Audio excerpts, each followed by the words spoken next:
আপনারা যারা চাচ্ছেন যে ইনভেস্টবিহীন টাকা কামানোর জন্য, তো আপনারা চাইলে কিন্তু আপনাদের বাড়ির আশেপাশে কলা গাছ লাগাইতে পারেন। যেমন দেখুন, আমাদের বাড়ির আশেপাশে কিন্তু অনেক কলা গাছ কিন্তু আপনারা দেখতে পাচ্ছেন। তো কলা গাছ এমন একটা জিনিস, আসলে এখানে আপনার তেমন একটা ইনভেস্ট করা হচ্ছে আপনার লাগে না। মানে এক কথায় আপনার তেমন বেশি ইনভেস্ট করা লাগবে না। কলা গাছ জাস্ট আপনি ছোট ছোট চারা যদি এনে রোপণ করে দেন, তাহলে ওই চারাকে আপনার তেমন একটা যত্ন করতে হবে না। বিষ পাস এগুলো তেমন একটা প্রয়োজনীয় না। এগুলো না দিলেও হচ্ছে, কলা গাছ বড় হওয়ার পরে আপনাকে কলা উপহার দিবে। আপনি ওই কলাগুলো বিক্রি করে কিন্তু চাইলে অনেক টাকা ইনকাম করতে পারবেন।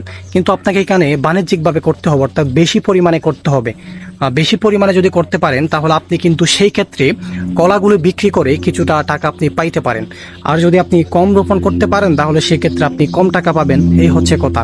তো যারা চাচ্ছেন যে কিছু বেশি কিছু টাকা ইনভেস্ট না করে টাকা কামানোর, তারা চাইলে এই জিনিসটা করতে